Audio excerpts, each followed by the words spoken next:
Nunca desista de seus sonhos. Augusto Cury. Nesta obra, o autor fala sobre a capacidade humana de sonhar e do quanto ela é fundamental na realização de nossos projetos de vida. Os sonhos nos mostram os caminhos que seguiremos e as metas que queremos alcançar. São eles que nos motivam e impulsionam a crescer. Cury analisa a trajetória de grandes sonhadores, como Jesus Cristo, Abraham Lincoln e Martin Luther King, e também conta sua própria história. O maior vendedor de sonhos da história. Pequenos momentos mudam grandes rotas. Foi o que aconteceu há séculos na vida de alguns jovens que moravam no litoral de um país explorado e castigado pela fome. Estes jovens cresceram correndo pela areia. Seus avós eram pescadores. Seus pais foram pescadores e eles pensavam que seriam pescadores e morreriam pescadores. Em seus sonhos, tinham ondas e peixes, mas o mar se tornou um oceano de decepções. Todos os dias enfrentavam a mesma rotina e os mesmos obstáculos. Queriam mudar de vida, mas o medo do desconhecido os paralisava. Nada os dava esperança de um destino melhor, até que surgiu no caminho deles o maior vendedor de sonhos de todos os tempos. Alguns achavam que o homem anunciado apareceria como um rei, outros imaginavam que ele apareceria como um general, acompanhado por grande escolta. Todos o aguardavam ansiosamente. De repente, no entardecer, surgiu discretamente um homem simples, de origem pobre. Ninguém o notou. Não tinha escolta nem carruagem. Não se parecia em nada com um rei. João Batista, o homem que anunciava a chegada de Jesus, mesmo sem conhecê-lo, viu o homem dos seus sonhos. Foi arrebatado pela imagem. Para o espanto da multidão, João exaltou aquele homem. As pessoas ficaram confusas e decepcionadas. Dois irmãos, Pedro e André, viram uma pessoa diferente caminhando pela praia, mas não se importaram. O homem aproximou-se, ergueu a voz e fez aos jovens uma proposta absurda. Vinde a mim, e eu os farei pescadores de homens. Jesus os convidou a trabalharem para a humanidade, a enfrentarem o oceano imprevisível. Mas por que seguir esse homem? O vendedor de sonhos era um estranho para os dois irmãos. Jesus não prometeu estradas sem acidentes, noites sem tempestades, sucessos sem perdas, mas prometeu força na terra do medo, alegria nas lágrimas, afeto no desespero. Pedro e André não entendiam as consequências de seus atos, mas sabiam que qualquer barco seria pequeno demais para conter seus sonhos. Pouco depois, Jesus encontrou dois outros irmãos mais novos e inexperientes. Eram Tiago e João. Eles também estavam à beira da praia, quando o mestre aproximou-se deles e fez o mesmo convite.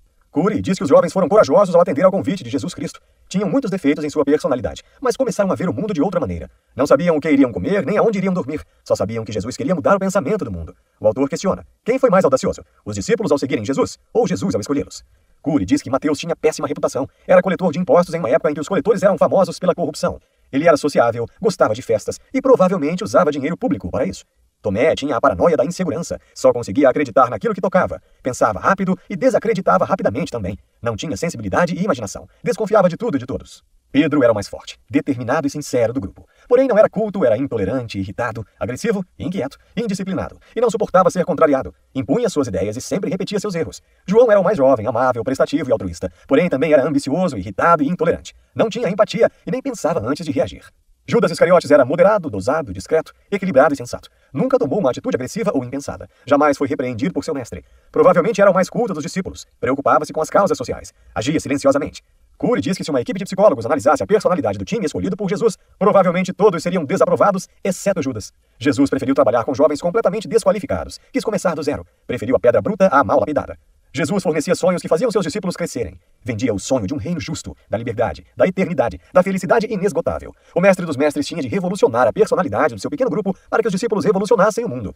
Seria a maior revolução de todos os tempos. Jesus demonstrava ter o mais elevado nível de conhecimento em psicologia. Ao analisar a personalidade de Jesus Cristo sob o olhar da ciência, Cury ficou assombrado e teve a convicção de que a ciência foi omissa por nunca ter investigado a sua inteligência. Jesus Cristo programou com precisão situações e ambientes para treinar e transformar os discípulos. Apesar dos inúmeros defeitos dos jovens, duas qualidades os diferenciavam. Eles tinham disposição para conhecer coisas novas e sede de aprender. Bastava isso para o mestre. Jesus Cristo investiu em pessoas complicadíssimas para mostrar que todo ser humano tem esperança. Cury diz que Jesus foi surpreendente quando estava livre, mas foi incomparavelmente mais surpreendente quando foi crucificado. Na primeira hora da crucificação, ele disse: Pai, perdoa-os, pois eles não sabem o que fazem. Perdoou o imperdoável. Um dos ladrões ao seu lado ouviu essa frase e ficou abismado. Delirando de dor, ao escutar Jesus, recebeu um golpe de lucidez. Pouco tempo depois, ainda que sem forças, o homem pediu-lhe: quando estiveres no teu reino, lembra-te de mim. Os que estavam aos pés da cruz ficaram fascinados. Reações como essas ocorreram durante as longas horas da crucificação. Quando Jesus deu o último suspiro, o chefe da guarda romana encarregado de cumprir a sentença disse: verdadeiramente, este era o Filho de Deus. O mestre dos mestres nunca forçou ninguém a segui-lo, apenas convidava. Não tinha uma escolta, nem uma equipe de marketing. Nunca derramou uma gota de sangue, e seu pequeno grupo era composto apenas por 12 jovens de personalidade difícil. Jesus os preencheu de emoções e de sonhos. Um sonhador que colecionava derrotas. Abraham Lincoln era um jovem simples, filho de lavradores. Não teve privilégios sociais, perdeu a mãe precocemente, aos 9 anos de idade. Adorava ler e tinha uma característica dos vendedores, reclamava pouco. Bem jovem, decidiu montar um negócio. Sonhava em ganhar dinheiro, ter prestígio social e conquistar uma vida tranquila. Mas o resultado de seu primeiro negócio foi a falência. Ingênuo, saiu do mundo dos negócios e partiu para o mundo da política. Mas o resultado nas urnas não foi positivo. Apesar de desanimado, Lincoln não se deixou vencer e voltou-se novamente para o mundo dos negócios. Então, depois de organizar a sua pequena empresa e trabalhar muito, veio o resultado. Faliu novamente. Ele ficou profundamente abatido. Mas Lincoln era um grande sonhador e não desistia facilmente. Voltou para a política e candidatou-se novamente. Depois de muito trabalho, veio a bonança. Conseguiu ser eleito deputado. Parecia que sua sorte havia mudado, mas teve fim na morte de sua noiva. No ano seguinte, teve uma crise depressiva. Lincoln estava deprimido, mas era diferente da maioria das pessoas. Sabia que tinha 2 caminhos a seguir. Ou suas perdas o construiriam, ou o destruiriam. Curry diz que Abraham tornou-se um artesão da sua emoção, tornou-se um amigo da vida e um amigo de Deus. Aos poucos se recuperou. Desejou ser útil à sua sociedade, porque não via outro sentido para a vida. Então se candidatou a deputado federal, mas foi derrotado. Alguns anos mais tarde, candidatou-se novamente. Fez uma campanha com segurança e ousadia. Trabalhou duro, mas o resultado das urnas foi negativo. Os mais próximos diziam, pare de sofrer, faça outra coisa. Muitos jamais entrariam numa outra disputa. Curry explica que uma dose de teimosia é fundamental para ser realizado na vida. Todos os sonhadores foram persistentes, amaram a disputa. Lincoln enfrentou a humilhação, deboches dos amigos, o sentimento de incapacidade. Tudo isso feriu, mas educou a emoção para suportar crises e perdas.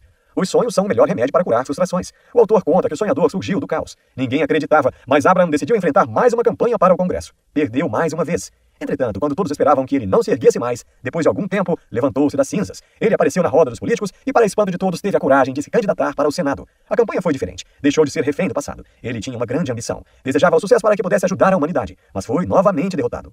Lincoln estava ferido, mas não vencido. Estava abatido, mas não destruído. Sonhou em concorrer à vice-presidência do seu país. Curry diz que ele tinha 5 características dos gênios. Era persistente na busca de seus interesses. Animava-se diante dos desafios. Tinha facilidade para propor ideias. Tinha enorme capacidade de influenciar as pessoas e não dependia do retorno dos outros para seguir seu caminho. Através de seu magnetismo, Lincoln entrou nessa nova campanha e foi derrotado. Todos tinham certeza de que ele havia desistido. Depois de algum tempo, as pessoas não acreditavam no que viam na sede do partido. Para surpresa de todos, o derrotado manifestou o desejo de candidatar-se novamente para o Senado. Apesar do péssimo histórico das suas derrotas, Lincoln fez uma ótima campanha para o Senado. Estava determinado a vencer. Para ele, cada disputa era um momento mágico. Estar na disputa era mais importante do que o pódio. Finalmente chegou o dia da votação. Aguardou com expectativa incomum o resultado das urnas, mas foi novamente derrotado. Algumas pessoas apostavam que ele se exilaria e desistiria da carreira política. Embora todos o considerassem um fracassado, do ponto de vista psicológico, Abraham foi um grande vencedor. Ainda que não tivesse vencido nenhuma eleição, foi um vencedor do preconceito, da discriminação, do deboche social e de suas inseguranças. Mais uma vez, ninguém imaginava que ele reapareceria. A última derrota parecia ter acabado com seus sonhos. Entretanto, Lincoln surgiu novamente no meio político. Então teve a audácia de dizer: quero me candidatar a presidente. Candidatar-se à presidência do seu país parecia loucura e não sonho. Terminada a eleição, começou a apuração.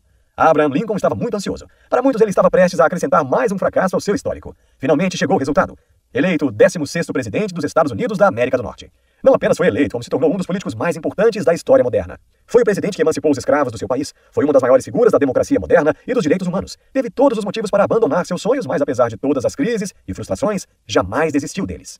Curry afirma que precisamos sonhar o sonho de liberdade de Abraham Lincoln. Ele enfrentou o mundo por causa dos seus sonhos. Desenvolveu diversas áreas da inteligência, pensar antes de reagir, expor e não impor suas ideias, colocar-se no lugar dos outros, ter espírito empreendedor, ser um construtor de oportunidades e ter ousadia para reeditar seus conflitos. Por tudo isso, ele se tornou autor da sua própria história. O sonho de um pacifista que enfrentou o mundo. Martin Luther King era uma criança observadora, amava a liberdade. Desde muito cedo, sua sensibilidade fazia com que qualquer rejeição tivesse um impacto muito grande em sua mente. Podia suportar broncas, mas as reações de desprezo causavam-lhe grande impacto emocional. Martin não entendia por que os brancos se diferenciavam dos negros. Somando a todos seus problemas, aos 12 anos perdeu sua querida avó, enfrentou uma depressão e até tentou suicídio se jogando do primeiro andar de seu prédio. Estava destinado a ser um jovem ansioso e revoltado. 3 anos mais tarde, fez várias viagens. Ao conhecer diversas cidades, percebeu o clima de violência racial. Os brancos ameaçavam os negros. Esses comportamentos perturbavam o adolescente. Por quê? Qual o fundamento dessa rejeição? Não somos todos irmãos? Pensava. Resolveu fazer faculdade de teologia para encontrar respostas para o injusto mundo social. Foi contagiado pelo sonho dos direitos humanos, do respeito pela vida. Curry diz que a humanidade de Jesus Cristo influenciou a humanidade do jovem. Após receber o diploma na faculdade de teologia, inscreveu-se no curso de filosofia. Queria ser livre para pensar, pois acreditava que só uma mente livre é capaz de gerar pessoas livres. Era um jovem promissor, podia seguir seus próprios interesses, mas preferiu dar seu tempo e sua inteligência para transformar a história de outras pessoas. Recebeu o diploma de doutor em filosofia e depois participou intensamente do movimento em prol dos direitos civis. Queria vencer a discriminação sem derramar uma gota de sangue. Começou a participar de passeatas e a fazer discursos sobre aquilo em que acreditava. No ano seguinte, as ameaças aumentaram. Sua casa sofreu um atentado à bomba, mas felizmente ele escapou. Ficou apavorado, mas entendeu que ou ele enfrentava seus medos ou seria submisso a eles. Aos olhos do mundo, seria melhor que ele recuasse e esquecesse seus sonhos. Muitos em seu lugar teriam desistido, mas Martin persistiu. Seu comportamento surpreendeu a psiquiatria e a psicologia. Luther King tornou-se um grande líder. Um excelente líder não é o que controla seus liderados, mas o que os estimula a fazer escolhas. Não é o que faz temer, mas o que faz crer. Não é o que produz pesadelos, mas o que faz sonhar. Martin começava a liderar movimentos de massa. Não passou muito tempo e veio um resultado comovente. O Supremo Tribunal de seu país aboliu, em dezembro de 1956, a segregação nos ônibus.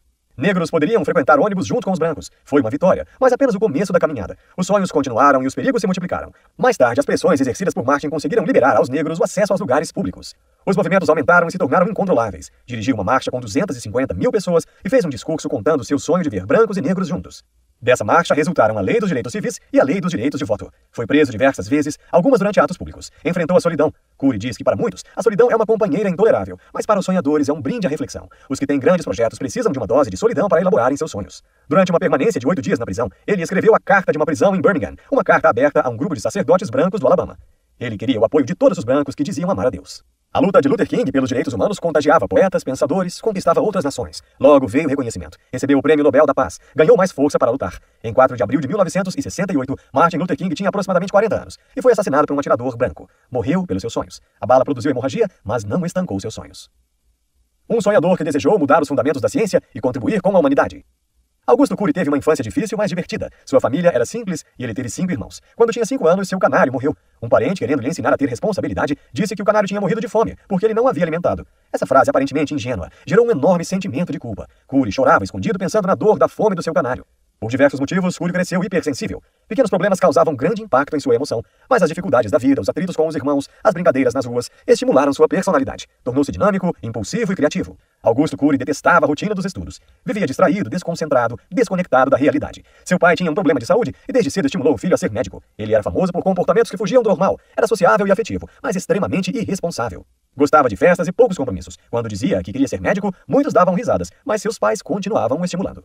Em um dado momento, Curry parou de brincar com a vida. Resolveu levá-la a sério. Não queria depender do pai. Desejava construir sua própria história. Deixou as festas, as orgias, o convívio com amigos e resolveu ir atrás de seus sonhos. Mas precisava desenvolver a disciplina. Estudou mais de 12 horas por dia para entrar na faculdade de medicina.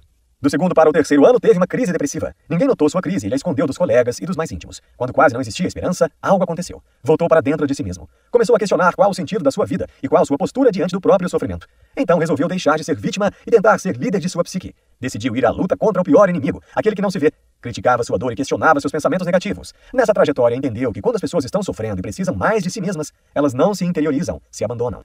Sua intuição criativa e o desejo de superar seu caos o levaram a descobrir uma técnica psicoterapêutica que revolucionaria sua vida e a de seus futuros pacientes, a mesa redonda do eu. Essa técnica é um mergulho interior. O autor debatia consigo as causas conscientes e inconscientes da sua depressão e, ao mesmo tempo, confrontava os pensamentos negativos. Curry saiu da depressão mais forte, humilde e compreensivo. Após sair da crise depressiva, continuou a pesquisar e procurar descobrir como se transformam as emoções e a analisar como se constrói o mundo das ideias. No final da faculdade, tinha diversos cadernos anotados. Após terminar a faculdade, teve dificuldade em conseguir incentivo das universidades. Foi humilhado 2 vezes. Fez diversas tentativas de publicar seus estudos. Procurou muitas editoras. Esperou durante meses uma resposta sem sucesso. Começou a dar palestras e entrevistas na mídia sobre os conflitos psíquicos. Em menos de 2 anos estava nos principais canais de TV do seu país e se tornara consultor científico. Era um profissional reconhecido e admirado, mas estava infeliz. Havia deixado seus sonhos. Então decidiu abandonar tudo e procurar o anonimato. Começou tudo de novo. Mudou-se para o interior, onde atendia seus pacientes e os incentivava a serem autores de suas histórias. Sua produção científica intensificou-se, obrigando a reduzir os seus atendimentos. Passou a escrever mais de 20 horas por semana, depois 30. O autor crê que fez importantes descobertas que provavelmente farão muita diferença na ciência do século XXI. Uma grande editora resolveu apostar em seu projeto e publicar a teoria, mas até psiquiatras, psicólogos, educadores tinham dificuldade em compreendê-las. Apesar disso, recebeu algumas mensagens de leitores dizendo que estavam impressionados com o conteúdo. Poucos exemplares foram vendidos. Curry teve a ideia de usar a teoria para analisar a personalidade de um grande pensador da história. Precisava escolher um grande personagem complexo e fascinante. Então decidiu analisar a personalidade de Jesus Cristo. Augusto Curry diz que ficou perplexo e deslumbrado. Percebeu que mesmo sem a paleografia, crítica dos textos e a arqueologia, a psicologia podia provar que Jesus Cristo foi um personagem real. A publicação foi um sucesso estrondoso. Foram 5 livros sobre a inteligência de Cristo. Pessoas de todos os níveis intelectuais e religiões, inclusive não cristãs, apreciaram os livros.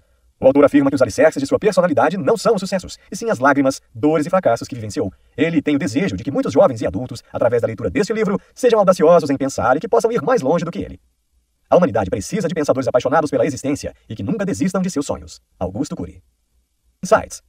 Os sonhos são o combustível para a vida. Não permita que a rotina e a luta do dia a dia enterrem seus sonhos. Os maiores sonhadores da história tiveram suas vidas marcadas por fracassos, lutas e por persistirem em seus objetivos. Jesus mostrava a seus apóstolos a possibilidade da realização dos maiores sonhos da humanidade. Neste livro você aprendeu que quem não se permite sonhar não tem motivação para viver e ser feliz. Não existem limites para um sonho, e para grandes realizações é preciso sonhar alto. O maior vendedor de sonhos da história foi Jesus Cristo, que falou sobre os maiores sonhos da humanidade: a possibilidade da vida eterna, felicidade infinita, justiça e liberdade. O autor também mostra, através da própria história e das histórias de Abraham Lincoln e Martin Luther King, que nunca devemos desistir de nossos maiores desejos. Devemos ter inteligência emocional para enfrentar os obstáculos e persistir para vencer.